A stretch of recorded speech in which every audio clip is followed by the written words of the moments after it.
Interceder es hablar ante alguien a favor de otra persona para conseguirle un bien o librarla de un mal. Y la palabra nos muestra que quien intercede por nosotros es nuestro Señor Jesucristo.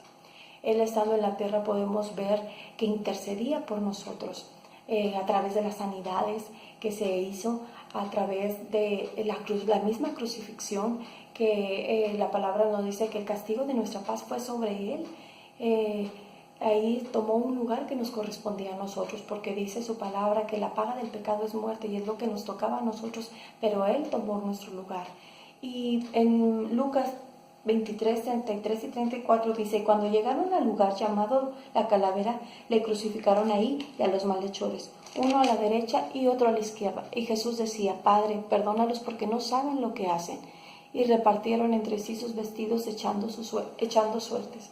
Ahí podemos ver que estaba también intercediendo por aquellas personas, diciéndole al Padre: perdónalos porque no saben lo que hacen. Y Jesucristo sigue intercediendo por nosotros, estando ahora a la diestra del Padre. Y la Biblia nos habla también que existieron varios sacerdotes antes de nuestro Señor Jesucristo. Y esto lo vemos en Hebreos 7, 1, dice: porque este Melquisedec, rey de Salem, sacerdote del Dios Altísimo, que salió a recibir a Abraham, que volvía de la derrota de los reyes, y le bendijo, a quien asimismo dio a Abraham los diezmos de todo, cuyo nombre significa primeramente Rey de Justicia y también Rey de Salem, esto es, Rey de Paz. Sigue diciendo: y los otros sacerdotes llegaron a ser muchos, debido a que por la muerte no podían continuar. Mas este, por cuanto permanece para siempre, tiene un sacerdocio inmutable, por lo cual puede también salvar perpetuamente a los que por él se acercan a Dios, viviendo siempre para interceder por ellos. Jesucristo siempre va a interceder por nosotros, porque dice su palabra en los versículos anteriores que leímos: tiene un sacerdocio inmutable. Él vive para siempre, a diferencia de los sacerdotes que dice que fueron mucho debido a su muerte. Pues cuando venía la muerte a un sacerdote, ya no podía continuar y le seguía a otro y otro. Pero el Señor Jesucristo tiene un sacerdocio inmutable, Él nunca muere y Él es nuestro sacerdote, Él es quien intercede por nosotros. Lo vemos aquí reflejado en la palabra. Sigue diciendo: porque tal sumo sacerdote nos convenía, santo, inocente, sin mancha, apartado de los pecadores y hecho más sublime que los cielos, que no tiene necesidad cada día, como aquellos sumos sacerdotes, de ofrecer primero sacrificios por sus propios pecados y luego por los del pueblo, porque esto lo hizo una vez para siempre y ofreciéndose a sí mismo. Porque la ley constituye sumos sacerdotes a débiles hombres, pero la palabra del juramento posterior a la ley, al Hijo hecho perfecto para siempre. Nuestro sacerdote es el Señor Jesucristo. Es santo, como nos dice su palabra, es inocente, sin mancha, apartado de los pecadores y hecho más sublime de los cielos. Dice su palabra que no tiene necesidad, ya una vez se entregó por nosotros, y eso fue el sacrificio que reina para siempre, el sacrificio que hizo en la cruz. Ya no tiene necesidad de seguir haciendo más sacrificios, pero está en ti y en mí el tomar ese sacrificio, en hacerlo valer. La Biblia nos deja claro que Jesucristo es nuestro sacerdote. Dice su palabra que es nuestro Rey de Reyes, nuestro Señor de Señores, y que ahora está a la diestra del Padre. Y vamos a ver las citas que demuestran esto. Dice en Apocalipsis 19:16, dice: y en su vestidura y en su muslo tiene escrito este nombre: Rey de Reyes y Señor de Señores. Romanos 8:34 dice: ¿quién es el que condenará? Cristo es el que murió, más aún el que también resucitó, el que además está a la diestra de Dios, el que también intercede por nosotros. Primera de Pedro 3:22 dice: quien habiendo subido al cielo está a la diestra de Dios, y a él están sujetos ángeles, autoridades y potestades.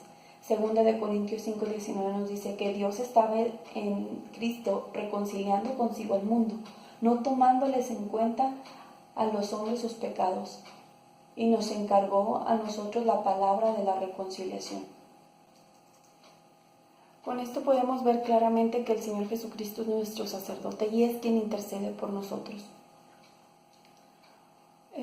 Muchas personas no toman el sacrificio de nuestro Señor Jesucristo tal y como es.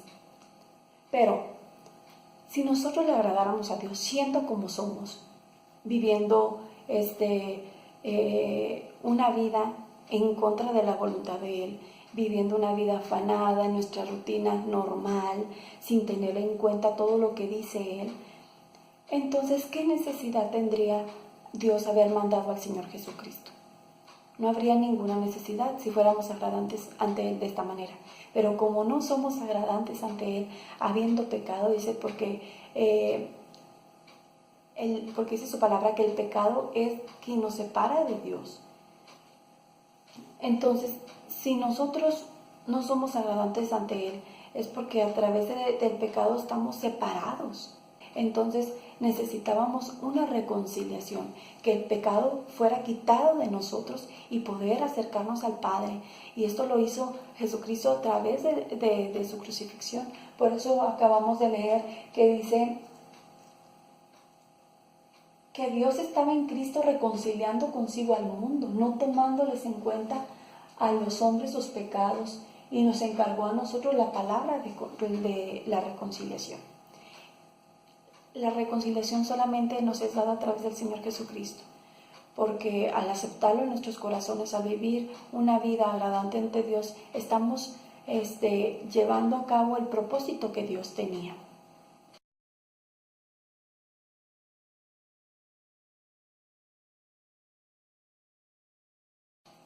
Y dice la palabra que ante el Señor Jesucristo se doblará toda rodilla. Dice en Filipenses 2:10, 11, dice, para que en el nombre de Jesús se doble toda rodilla de los que están en los cielos y en la tierra y debajo de la tierra, y toda lengua confiese que Jesucristo es el Señor, para gloria de Dios Padre.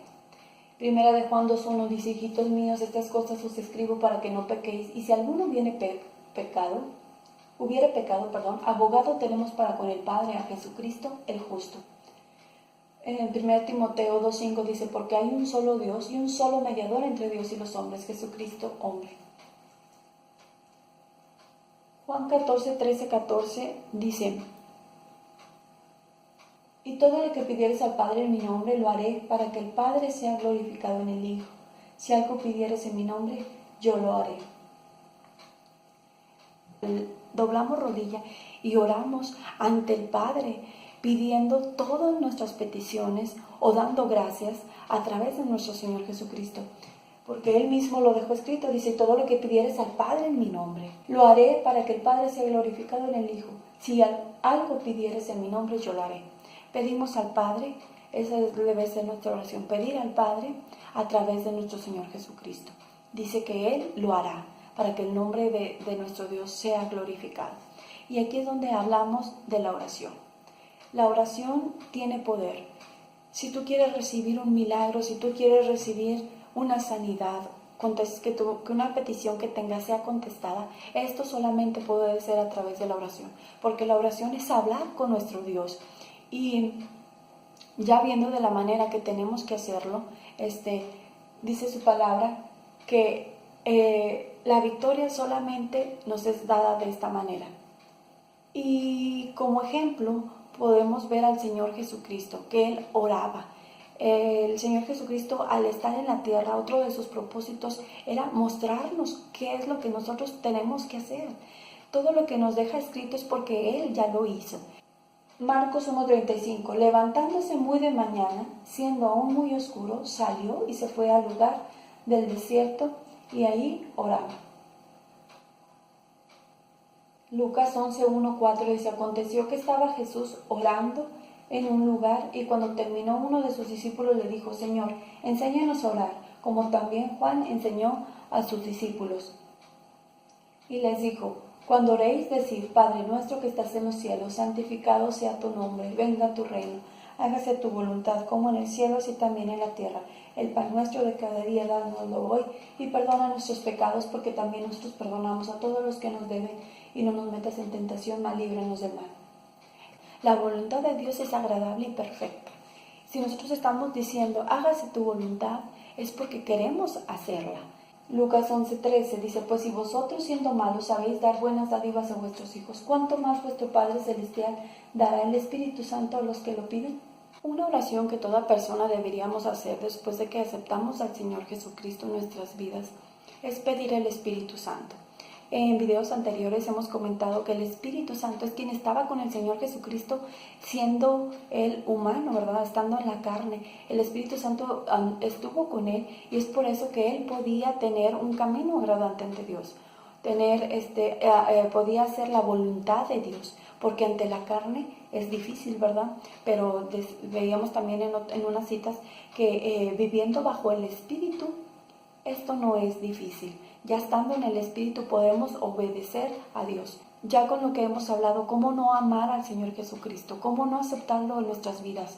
Si es quien intercede por nosotros, si es nuestro sacerdote, si es a quien debemos doblar la rodilla, si es en el nombre del Señor Jesucristo Dios nos contesta nuestras oraciones. Y no nada más podemos hacer oraciones para estar pidiendo, también para estar agradeciendo. Y esto lo vemos en 1 Corintios 15:57, que dice: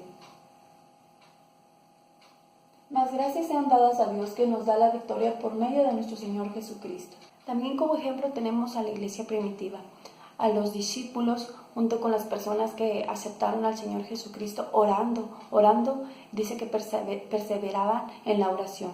Dice esto en Hechos 1:14, dice: todos estos perseveraban unánimes en oración y ruego, con las mujeres y con María, la madre de Jesús, y con sus hermanos. Aquí vemos reflejado que aún misma María, ¿verdad?, la madre de Jesús, ella estaba en oración, estaba en ruego junto con los discípulos y con las demás mujeres que estaban ahí reunidos. Ella estaba orando y estaba orando al Señor Jesucristo.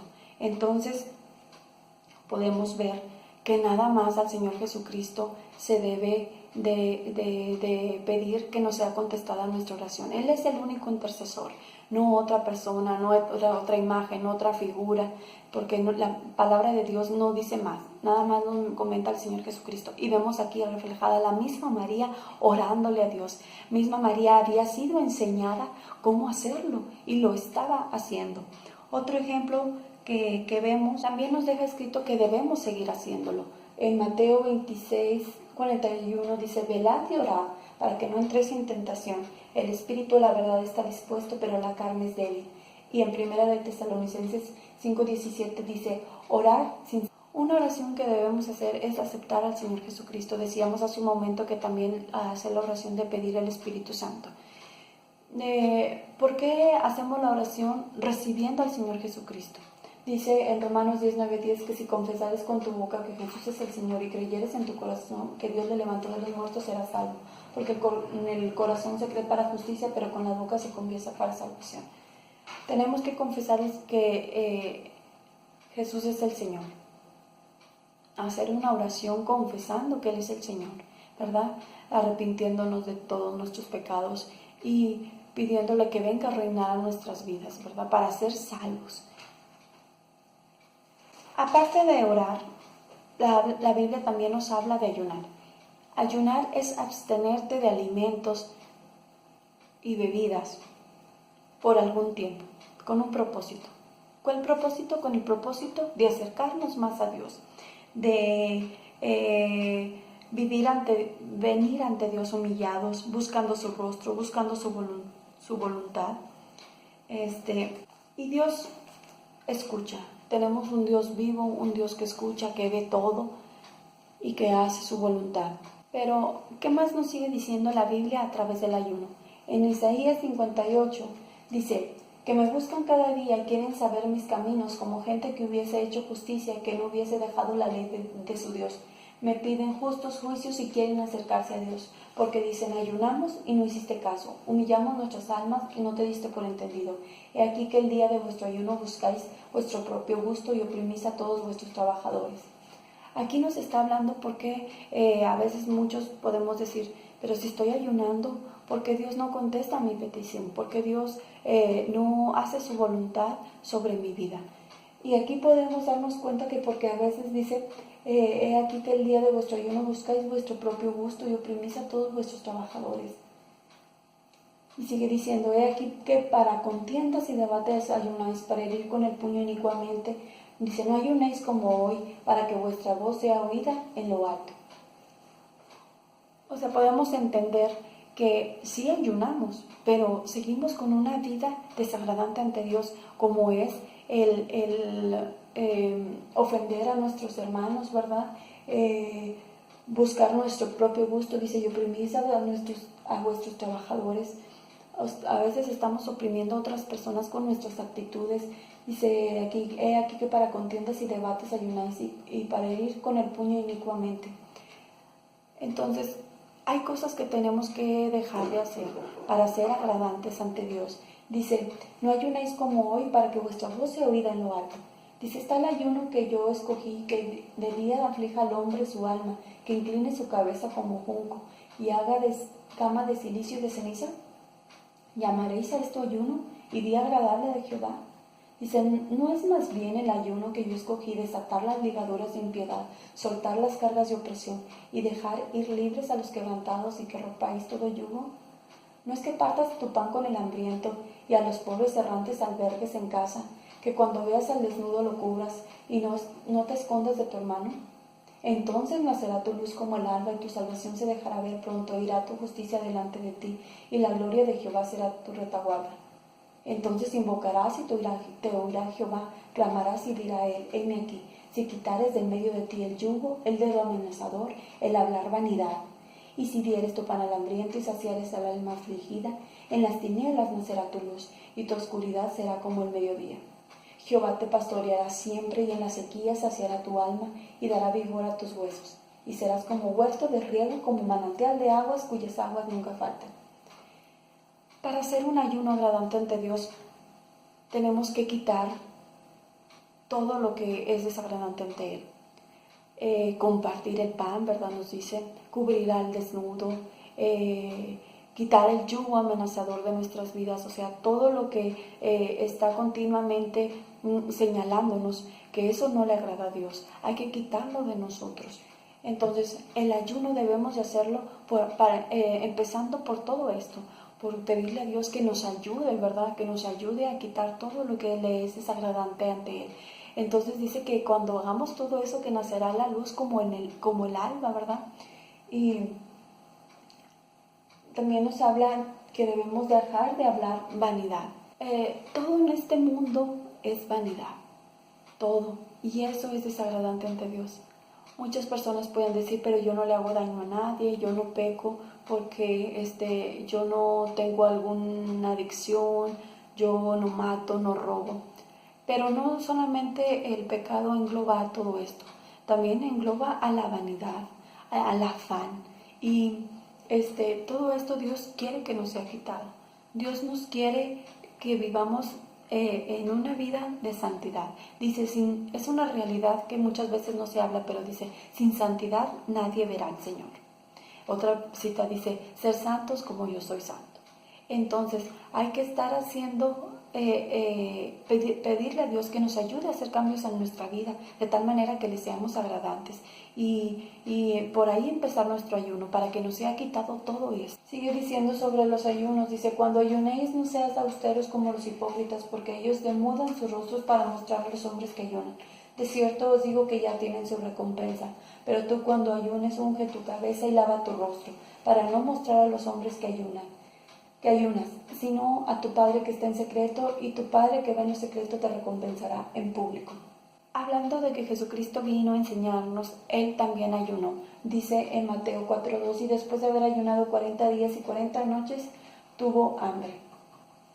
Aquí vemos que los ayunos de nuestro Señor Jesucristo eran demasiado prolongados, ¿verdad? Nosotros podemos hacerlo por unas horas, ¿verdad? Ya estando Jesucristo en nuestros corazones y el Espíritu Santo, Él te va mostrando, te va enseñando para ir haciendo los ayunos. Entonces, otros ejemplos que vemos es de Daniel. En Daniel 9:3 dice, y volví mi rostro a Dios, el Señor, buscando en oración y ruego, en ayuno, silicio y ceniza. Otro ejemplo es en Jonás 3, donde se nos habla que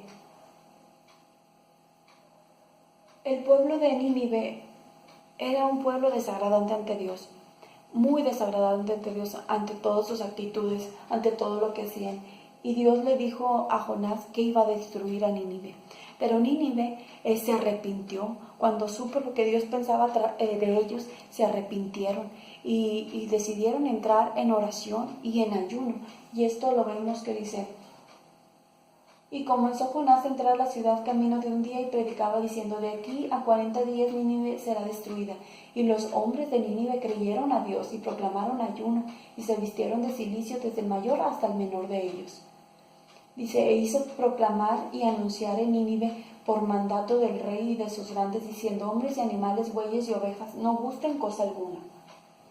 No se les dé alimento ni beban agua, sino cúbranse de cilicio hombres y animales y clamen a Dios fuertemente y conviértase cada uno de su mal camino, de la rapiña que hay en sus manos. ¿Quién sabe si volverá y se arrepentirá? Se volverá y se arrepentirá Dios y se apartará del ardor de su ira y no pereceremos. Dice: y vio Dios lo que hicieron, que se convirtieron de su mal camino y se arrepintió del mal que había dicho que les haría y no lo hizo. La oración y el ayuno tienen mucho poder. Y los discípulos de Juan y los de los fariseos ayunaban, y vinieron y le dijeron: ¿por qué los discípulos de Juan y los de los fariseos ayunan y tus discípulos no ayunan? Jesús les dijo: ¿acaso pueden los que están de bodas ayunar mientras está con ellos el esposo? Entre tanto que no tienen consigo el esposo, no pueden ayunar. Entre tanto que tienen consigo el esposo, no pueden ayunar.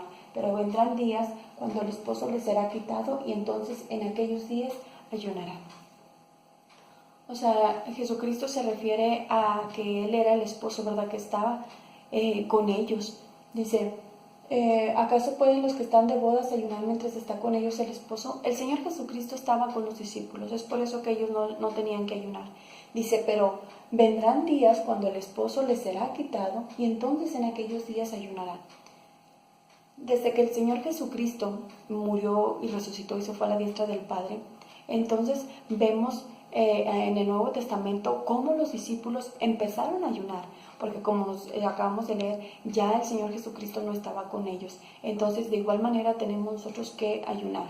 Y otros ejemplos que encontramos es en Hechos, hablando de esto, que desde que el Señor Jesucristo dejó de estar con los discípulos, ellos ayunaron. Esto lo vemos reflejado en Hechos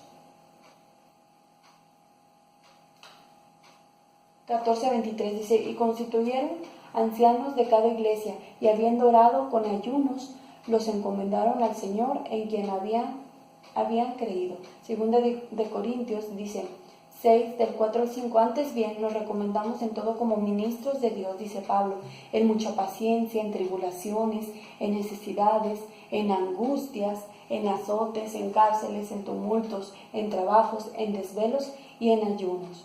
Aquí vemos reflejado que vivían en ayunos. Lucas 2:37 dice: y era viuda hacía 84 años y no se apartaba del templo, sirviendo de noche y de día con oraciones y ayunos.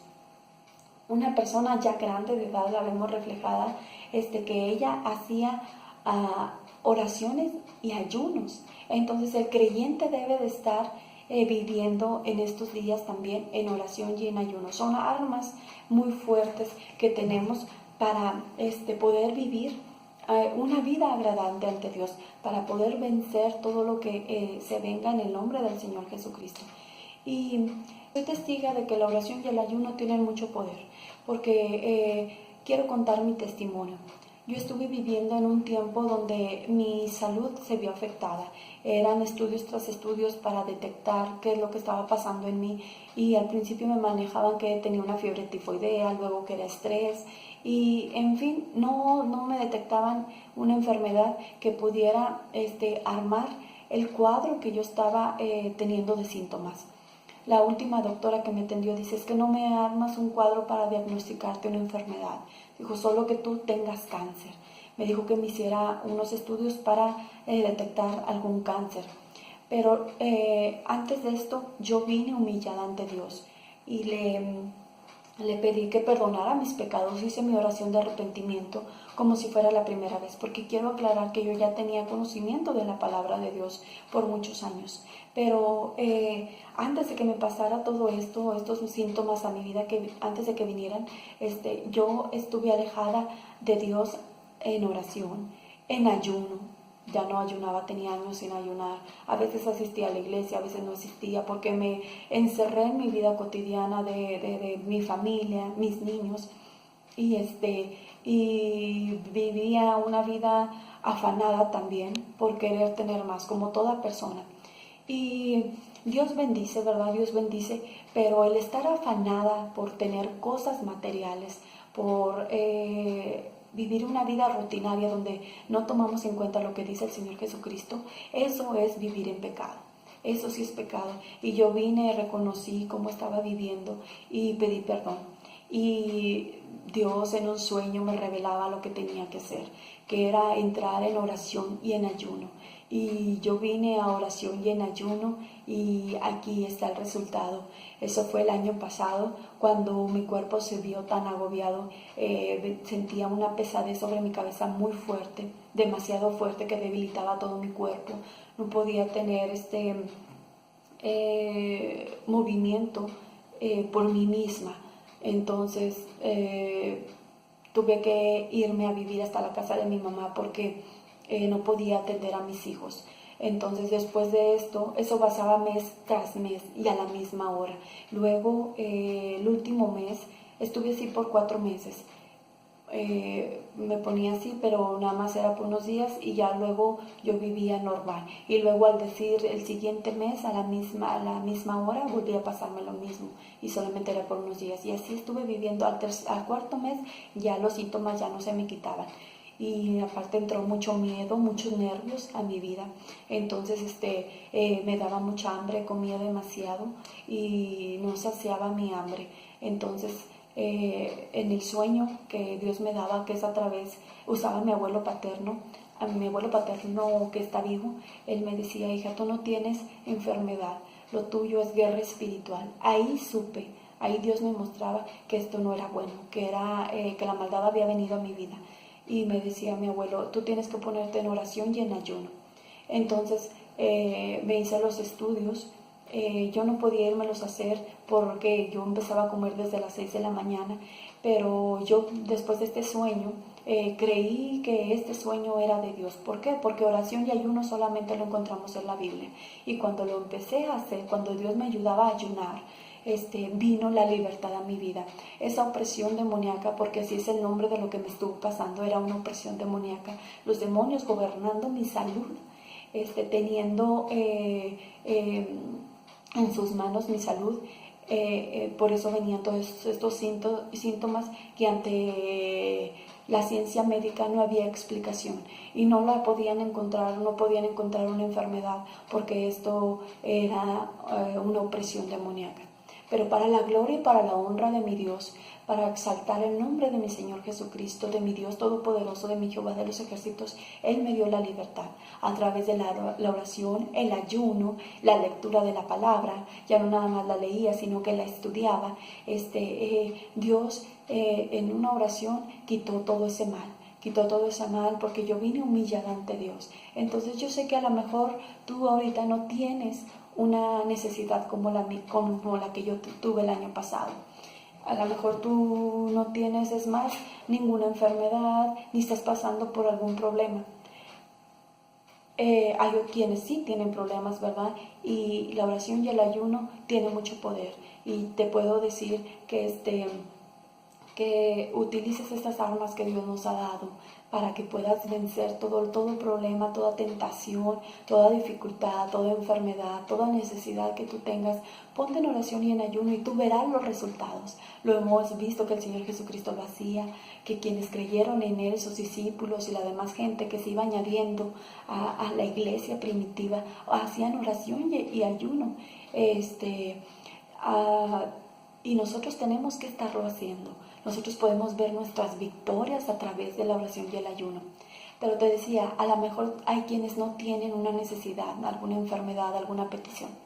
Pero te digo algo, lo que todos sí tenemos es un una alma, y esa alma tendrá un destino.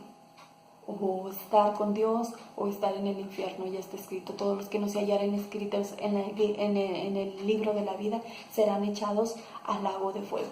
Entonces, esta alma es la que tenemos que rescatar. Lo que está en juego es nuestra alma.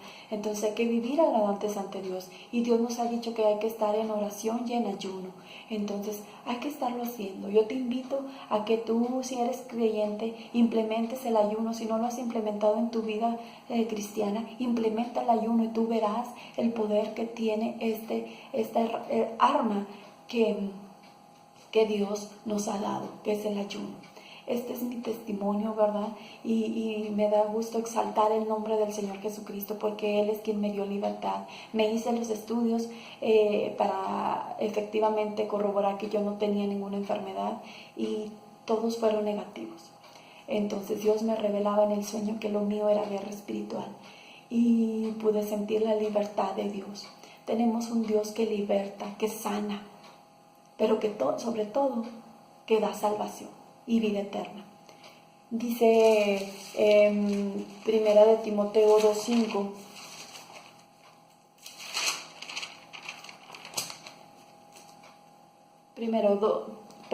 Primera de Timoteo 2:4, el cual quiere que todos los hombres sean salvos y vengan al conocimiento de la verdad. Nuestro Dios quiere que todos vengamos a la verdad, que todos vengamos al arrepentimiento. En Segunda de Pedro podemos ver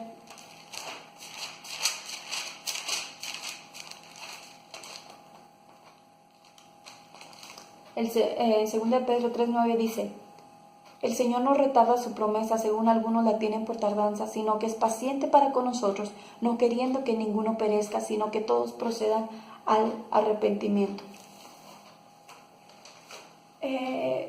El propósito que tiene Dios es salvarnos, es darnos vida eterna.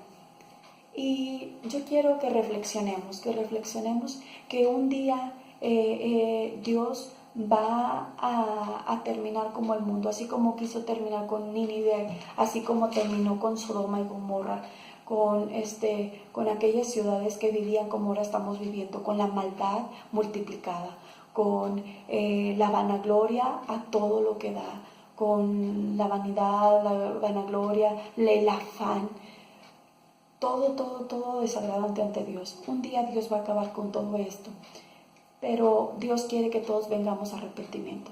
Entonces te decía, lo que todos sí tenemos es un alma, y todos queremos que esa alma tenga la salvación, la vida eterna, estar con nuestro Dios. Dice que en Juan 17:3 que la vida eterna es conocer al único Dios y conocer a nuestro Señor Jesucristo.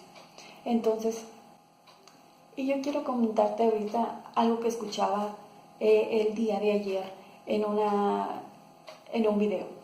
Un pastor hablaba con una persona y esa persona le decía: vamos a suponer que yo no creo en nada, ni me convence lo que tú me hables acerca de Dios. ¿Cómo me puedes convencer acerca de esto? ¿Qué me puedes decir para que yo crea en Jesucristo? El pastor le decía: vamos a suponer solamente suponer, que no existe Dios, que no existe la salvación, que no existe el cielo nuevo que nos dice, la tierra nueva que nos dicen, que esto yo lo hemos hablado en videos anteriores. Vamos a suponer que no existe nada de esto, pero yo tengo el conocimiento de esto. Y pues la persona, el pastor, luchando por tener la salvación, ¿verdad? Dice: vamos a suponer que todo esto no existe. Te pregunto, ¿qué perdería yo si vemos que nada existe? Se responde: yo no perdería nada. Pero vamos ahora a verlo de tu lado. ¿Qué perderías tú que no creíste? Porque si existe un Dios, si existe si existe el Señor Jesucristo, si existe la tierra nueva, si existe el cielo nuevo, ¿qué perderías tú que no creíste? esa persona incrédula perdería todo, perdería su alma. Entonces el pastor dice, hasta por lógica hay que creer en que existe Dios. Y esto es muy verdad. Esto es una verdad. Por lógica hay que creer que Dios existe, estar luchando por la salvación de nuestra alma, porque cuando se llegue ese día en que las almas tengan su destino, si nosotros no estamos viviendo agradante ante Dios, nuestro destino va a ser el lago de fuego. Si tú estás incrédulo, empieza a leer la Biblia, que sea Dios que te convenza de que Él existe. Porque llegado el momento no va a haber quien saque a las almas que están en el infierno, no va a haber quien las saque. Y en Lucas, la parábola del rico y Lázaro dice, había un hombre rico que se vestía de púrpura y de lino fino, y hacía cada día banquete con esplendidez. Había también un mendigo llamado Lázaro, que estaba echado en la puerta de aquel, lleno de llagas, y ansiaba saciarse de las migajas que caían de la mesa del rico, y aún los perros venían y le lamían las llagas. Aconteció que murió el mendigo y le fue llevado por los ángeles al seno de Abraham. Y murió también el rico y fue sepultado. Y en el Hades alzó sus ojos, estando en tormentos, y vio de lejos a Abraham y a Lázaro en su seno. Entonces él, dando voces, dijo, Padre Abraham, ten misericordia de mí, y envía a Lázaro para que moje la punta de su dedo en agua y refresque mi lengua, porque estoy atormentado en esta llama. Pero Abraham le dijo, Hijo, acuérdate que recibiste tus bienes en tu vida, y Lázaro también males, pero ahora éste es consolado aquí, y tú atormentado. Además de todo esto, una gran cima está puesta entre nosotros y vosotros, de manera que los que quisieren pasar de aquí a vosotros no pueden ni de allá pasar acá.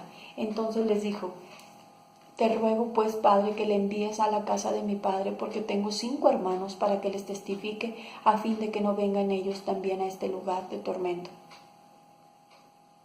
Y Abraham le dijo a Moisés y a los profetas, óiganlos. Y Abraham le dijo a Moisés y a los profetas, óiganlos. Él entonces dijo, no, Padre Abraham, pero si alguno fuere a ellos de entre los muertos, se arrepentirán. Mas Abraham le dijo, si no oyen a Moisés y a los profetas, tampoco se persuadirán, aunque alguno se levante de los muertos. Estas son citas que a mí me llegaron mucho, que cuando yo estudiaba la palabra de Dios, me hacían reflexionar que la salvación de nuestra alma es primordial. Y yo dije, quiero enterar a todas las personas, ¿verdad? Dios tuvo mucha misericordia de mí porque yo sentía que moría. Pero bendito Dios no permitió eso y me dio una segunda oportunidad donde yo la quiero aprovechar al máximo. Estamos tratando todos de hacer la voluntad de Dios. Tenemos esa esperanza de verle un día. Pero para las personas que no creen y están renuentes a la palabra de Dios, estas citas del rico y Lázaro nos dejan claro que existe un cielo, pero también existe el Hades, que es el lago de fuego, a donde fue parar el rico. Él no fue al Hades por ser rico, sino fue al Hades porque él no vivía una vida agradante ante Dios. Él vivía en sus afanes, ¿verdad? En su vanidad y olvidado de Dios. No era temeroso de Dios como lo era Lázaro. Lázaro, aunque no tenía bienes, él era temeroso de Dios. Y entonces él por eso fue al seno de Abraham. Pero el rico fue al Hades y ya no hubo quien lo sacara de ahí, pero él pedía que Lázaro fuera y le remojase con el dedo sus labios, porque estaba siendo atormentado en una llama. El calor, me imagino que es inexplicable, el tormento, que quieres que te humedezcan los labios, pero dice su palabra que hay una cima que nos separa y que nadie puede pasar de aquí para allá ni de allá para acá. Entonces, esto es lo que queremos, ¿verdad? Todos queremos que nuestra alma no venga al Hades, y quienes hemos entendido esto lo queremos hacer saber a los demás, que hay un Hades, que una vez que es para Satanás, para sus demonios, pero también para aquellas personas que no han hecho la voluntad de Dios. Y nadie queremos estar ahí, todos queremos estar un día con nuestro Padre. Entonces yo te pido que reflexionemos, ¿verdad? Que empecemos a buscar el rostro del Señor, que pidamos perdón, nos humillemos ante Él, que pidamos que venga a vivir a nuestras vidas, que pidamos al Espíritu Santo que venga y nos guíe, nos dirija. Y entonces podemos ver la gloria de Dios, podemos experimentar su gloria y podemos tener la esperanza de verle un día. Dios te bendiga.